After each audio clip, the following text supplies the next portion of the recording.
നീയായിരുന്നോ? ഞാൻ വിചാരിച്ചു വല്ല ഭൂതമാണെന്ന്. നീ ഇവിടെ എന്ത് ചെയ്യുകയാണ്? ഞാനൊരു കൊട്ടാരം പണിയാൻ പോകുകയാണ്. മനുഷ്യന്റെ കൊട്ടാരത്തെക്കാൾ വലിയ കൊട്ടാരം. എന്നിട്ട് അതിലിരുന്ന് ഞാൻ ഈ കാട് ഭരിക്കും. ചുണ്ടലി വീറോട് പറഞ്ഞു. പൂച്ചയെ കണ്ടാൽ പേടിച്ചോണ്ട് നീയാണ് രാജാവാകാൻ പോകുന്നത്. കിട്ടിത്തള്ള ചുണ്ടലിയെ കളിയാക്കി.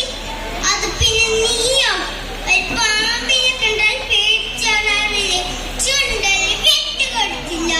നിനക്ക് രാജാവാകാൻ യോഗ്യതയുണ്ടോ എന്നാണ് എനിക്ക് ഇപ്പോഴും സംശയം.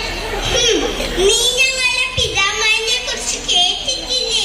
പർവ്വതം തുരന്ന് തുരന്ന് പർവ്വതത്തെ മറിച്ചിട്ടവനാണ് രാമൻ. ചുണ്ടലി വീറോട് പറഞ്ഞു. ഉണ്ടുണ്ട്, കേട്ടിട്ടുണ്ട്. അത് നിന്റെ മുത്തച്ഛനാണല്ലേ? കിട്ടിത്തള്ള അടിയാറ് പറഞ്ഞു. ഇവരെ കൂട്ടുകാരനാക്കാം. കിട്ടിത്തള്ള വിചാരിച്ചു, ശരി ചങ്ങാതി, നമ്മൾ രണ്ടുപേർക്കും കൂടി ഈ കാട് ഭരിക്കാം. കിട്ടിത്തള്ളയുടെ വക്രബുദ്ധി പ്രവർത്തിച്ചു. ചങ്ങാതി, നിനക്ക് നീന്താൻ അറിയുമോ? തവളയുടെ ചോദ്യം കേട്ട് ചുണ്ടലി മിണ്ടാതിരുന്നു. വിഷമിക്കേണ്ട ചങ്ങാതി, നിന്നെ ഞാൻ നീന്തൽ പഠിപ്പിക്കാം. അടുത്ത ദിവസം ചുണ്ടലി നീന്തൽ പഠിക്കാൻ പുഴക്കരയിലെത്തി. കിട്ടിത്തവള വെള്ളത്തിലേക്ക് ഒറ്റച്ചാട്ടം. വെള്ളത്തിലേക്ക് ഇറങ്ങാതെ നിൽക്കുന്ന ചുണ്ടലിയെ നോക്കി കിട്ടിത്തവള വിളിച്ചു പറഞ്ഞു, വരൂ ചങ്ങാതി, നമുക്ക് നീന്തൽ പഠിക്കാം. പക്ഷേ ചുണ്ടലി ഒരടി പോലും മുൻപോട്ട് വന്നില്ല. നിനക്ക് നീന്താൻ പേടിയാണല്ലേ? ശരി, ഒരു കാര്യം ചെയ്യാം. നിന്റെ വാൽ എന്റെ കാലിൽ കെട്ടിവെക്കാം, എന്നിട്ട് നീന്താം. ചുണ്ടലി സമ്മതിച്ചു. ചുണ്ടലിയുടെ വാൽ തവളയുടെ കാലിൽ കെട്ടിവെച്ചുകൊണ്ട് തവള നീന്താൻ തുടങ്ങി.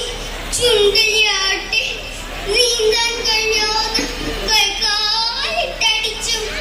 ഇതൊക്കെ ഒരു മരക്കൊമ്പിൽ ഇരുന്ന് പഞ്ചച്ചൻ കാണുന്നുണ്ടായിരുന്നു.